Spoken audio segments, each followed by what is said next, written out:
آخر میں اسی کے حوالے سے میں 4 احادیث بیان کروں گا، تھوڑی سی گفتگو کر لوں اس حوالے سے کہ یہاں پر یہ جو ذکر آیا کہ اللہ اور اس کے رسول کی طرف سے اعلان برات ہے، یعنی اب یہ اعلانیہ عہد توڑ دیا گیا، تو سب سے پہلے اللہ تعالیٰ نے خود اس آیت پر عمل کیا جس کا مسلمانوں کو حکم دیا تھا، جس پہ میں نے مسئلہ نمبر 87 ریکارڈ کروایا تھا، اسلامی طرز حکومت کے 3 اصول۔ تو پہلا اصول سورۃ الانفال کی آیت نمبر 58 میں یہی آیا تھا کہ جس کسی قوم کے ساتھ تمہارا عہد ہو تو عہد کو اعلانیہ توڑنا ہے، ون سائیڈڈ نہیں، اعلانیہ توڑنا ہے، بتا دینا کہ اب ہمارا آپ سے عہد نہیں ہے۔ اچھا، دوسرا اس میں اصول بیان ہوا تھا کہ میدان جنگ میں بھی اگر کافر صلح کی آفر کر دے تو جنگ روک کر ان کے ساتھ صلح کر لو۔ اور تیسرا اصول کہ اپنے جو آلات جنگ ہیں ان کو ہمیشہ ہر وقت تیار رکھو اپنے دشمنوں کے خلاف۔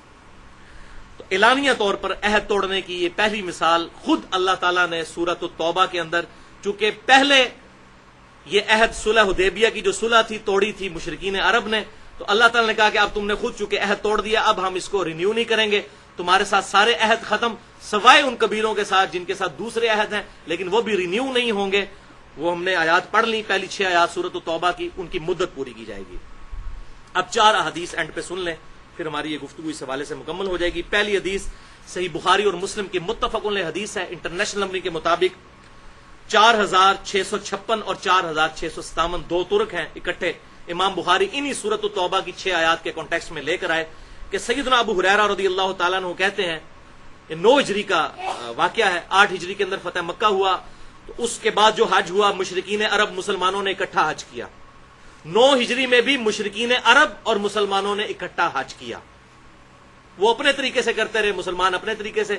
سیدنا ابوبکر صدیق رضی اللہ تعالیٰ عنہ کو نبی صلی اللہ علیہ وسلم نے امیر حج بنا کر 9 ہجری میں بھیجا، یہ اس کا ذکر ہے بخاری میں جو سیدنا ابو ہریرہ کر رہے ہیں۔ تو وہ کہتے ہیں کہ ان کو امیر حج بنا کر بھیجا، پیچھے سے یہ سورۃ التوبہ کی یہ 6 آیات نازل ہوئیں، تو پھر مولا علی رضی اللہ تعالیٰ عنہ کو حضور نے بھیجا کہ میرے بہاف پر جا کر تم نے حج اکبر والے دن یعنی یوم النحر 10 ذوالحجہ کو ان آیات کو وہاں پر تلاوت کرنا ہے، چونکہ آپ صلی اللہ علیہ وسلم کے قریبی رشتہ دار تھے اور عرب کے اندر یہ کلچر تھا کہ قریبی رشتہ دار ہی سب سے زیادہ اہل ہے کہ وہ اس کے بہاف کے اوپر اناؤنسمنٹ کرے، لہذا سیدنا علی رضی اللہ تعالیٰ نے یہ سورۃ التوبہ کی آیات تلاوت کی۔ آپ دیکھیں کتنی ذلت اٹھانی پڑی ان مشرکین کو، ان کے سامنے ان کو کہا جا رہا ہے کہ 4 مہینے کا ٹائم ہے، یا تو اسلام قبول کرو، ادروائز جہاں پائے جاؤ گے قتل کیے جاؤ گے، اور مسلمانوں ان کی ایسی کی تیسی پھیر کے رکھ دو، 4 مہینے تک ان کو مہلت ہے۔ کتنی ذلت۔ تو اسی حدیث بخاری میں آتا ہے کہ اس میں 2 باتیں آپ صلی اللہ علیہ وسلم نے اور حضرت علی سے کہا کہ وہاں بیان کرنی ہے۔ نمبر 1، آئندہ سال کوئی مشرک حج کے لیے نہیں آئے گا، یعنی اب حرم میں کوئی کافر اور مشرک داخل نہیں ہو سکتا، آج تک الحمدللہ کوئی داخل نہیں ہو سکتا، نہ حرم مکہ میں اور نہ حرم مدینہ میں۔ اور دوسری بات آپ صلی اللہ علیہ وسلم نے ساتھ فرمائی کہ آئندہ کوئی شخص ننگا طواف کعبہ نہیں کرے گا، کیونکہ وہاں لوگ بالکل کپڑے اتار کر بھی مشرکین عرب طواف کعبہ کیا کرتے تھے اور سب سے اعلیٰ طواف اسے سمجھتے تھے، اور اپنی لاجک دیتے تھے، وہ کہتے تھے چونکہ انسان کو اللہ تعالیٰ نے بغیر کپڑوں کے پیدا کیا ہے تو سب سے اعلیٰ طواف کعبہ یہ ہے کہ انسان وہ کپڑے بھی اتار دے جو انسان نے خود پہنے ہوئے ہیں۔ جس طرح ہمارے بھی انڈیا پاکستان میں مولوی جو ہے نا وہ اپنی طرف سے لاجکس بنا کے نا، تو جی اے ہوں تو چونکہ اے ہو گیا تو اے ہو گیا، وہ اپنی طور کو ہی پورے وہ بنا دیتے ہیں۔ جو میں نے ایک دفعہ بتایا تھا، ڈاکٹر طاہر القادری صاحب نے کہا کہ اوپن مجمع میں، اور میں نے ٹی وی پہ ویڈیو سنی، وہ کہتے ہیں یہ بتاؤ نماز پڑھنا کس کی سنت ہے؟ صاحب نے کہا کہ نبی صلی اللہ علیہ وسلم کی۔ اس نے کہا جی یہ بتاؤ دروشی پڑھنا کس کی سنت ہے؟ صاحب نے کہا اللہ تعالیٰ کی، ان اللہ و ملائکتہ یصلون علی النبی۔ پھر انہوں نے کہا جی ہن دسو اللہ دی سنت افضل ہے یا نبی دی سنت؟ اب لوگ جو ہیں وہ پریشان ہیں کہ اگر کہتے ہیں اللہ کی سنت افضل ہے تو پھر دروشی کو نماز افضل ماننا پڑتا ہے، اگر کہتے ہیں نبی کی سنت افضل ہے تو معاذ اللہ استغفر اللہ اللہ تعالیٰ سے پرائرٹی دینی پڑتی ہے۔ تو لوگ بول ہی نہیں رہے بےچارے، تو پھر وہ کیا کہتا ہے بولو میں بیٹھے ہیں نا تھے، یعنی میں دوزخ ہی جانا سے تھوڑے حصے سے میں دوزخ کھٹنے سے بیٹھے ہیں نا، یہی مطلب ہوا نا اس کا۔ تو پھر صاحب نے کہا جی اللہ کی سنت ہی افضل ہے، تو انہوں نے کہا پھر درود شریف نماز پڑھنے سے افضل ہوا۔ یہ وہ لاجک ہے جو مشرکین عرب نے بھی دی تھی کہ جی چونکہ اللہ تعالیٰ نے ننگا پیدا کیا لہذا ننگا طواف کیا جائے۔ یہ میں نے پھکی دے دی ہے ان کو، یہ جو اس قسم کی بناتے ہیں نا علم الکلام سے اور فلاسفیکل آنسر، تو یہ ایک پھکی ہے، ایک علم الکلام کا جواب، لاجیکل آنسر، اینٹی وینم۔ یہ یاد رکھنا ہے آپ نے کہ ہاں جی آپ تو مشرکین عرب کے طریقے پہ ہیں، حالانکہ بخاری اور مسلم کی متفق علیہ حدیث ہے. آپ صلی اللہ علیہ وسلم سے پوچھا گیا اللہ تعالیٰ کے نزدیک سب سے افضل عمل کون سا ہے؟ آپ صلی اللہ علیہ وسلم نے فرمایا بندے کا وقت کے اندر نماز کو قائم کرنا. بخاری اور مسلم کی متفق علیہ حدیث ہے. اسلام کی بنیاد 5 چیزوں پر ہے. کلمہ پڑھنے کے بعد پہلی چیز نماز، اس کے بعد پھر زکوٰۃ، پھر رمضان کے روزے، پھر حج بیت اللہ اگر استطاعت ہو تو.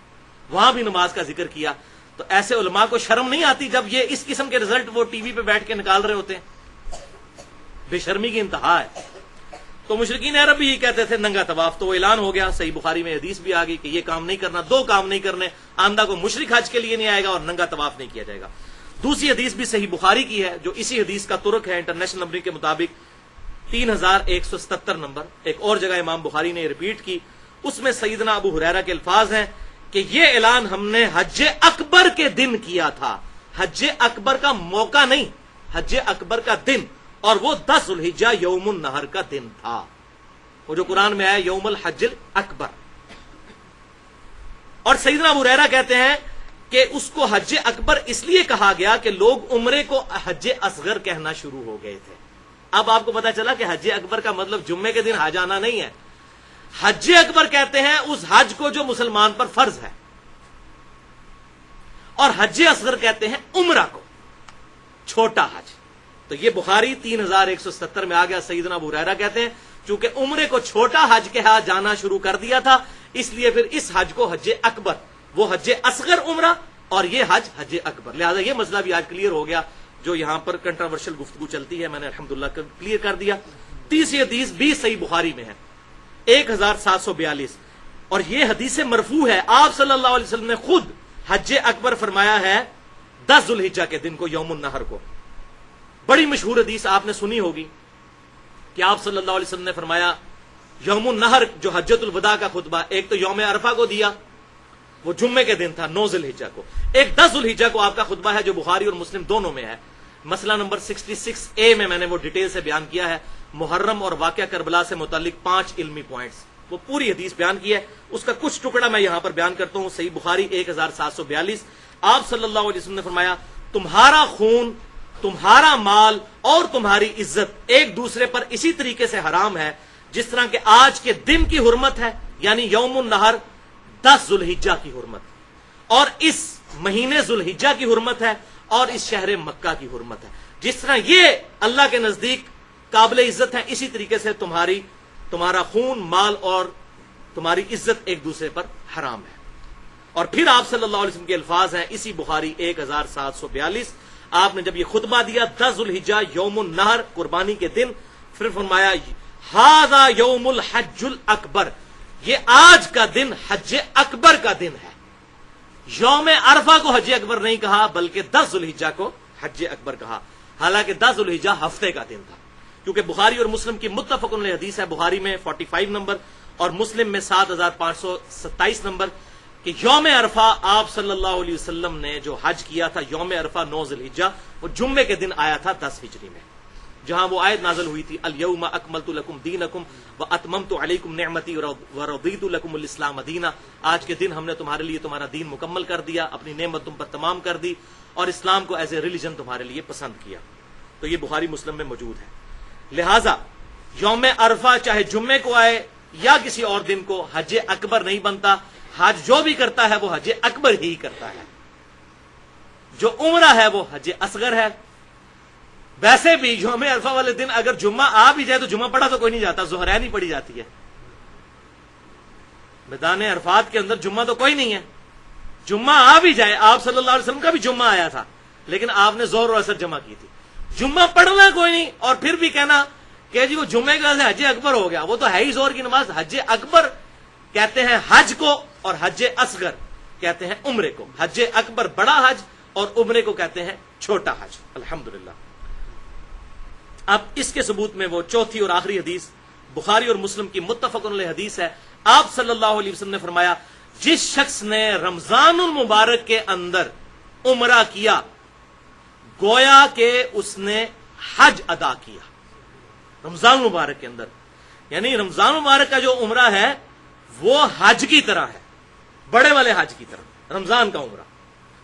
اور مسلم شریف میں الفاظ آتے ہیں کہ راوی کہتے ہیں کہ مجھے شک ہے کہ آپ صلی اللہ علیہ وسلم نے ساتھ یہ بھی فرمایا تھا جس نے رمضان میں عمرہ کیا گویا اس نے میرے ساتھ حج کیا، لیکن مجھے یہ کنفرم نہیں، مجھے ہلکا سا یاد پڑتا ہے، لیکن اس راوی کو تو بھول گیا۔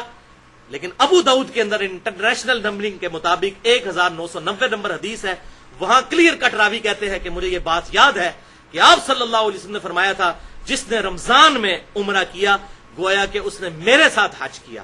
لہذا جو صحیح مسلم کے اندر اس راوی کو شک تھا وہ اس کا شک نہیں، بالکل کنفرمیشن ہو گئی سنن نبی داؤد کے اندر۔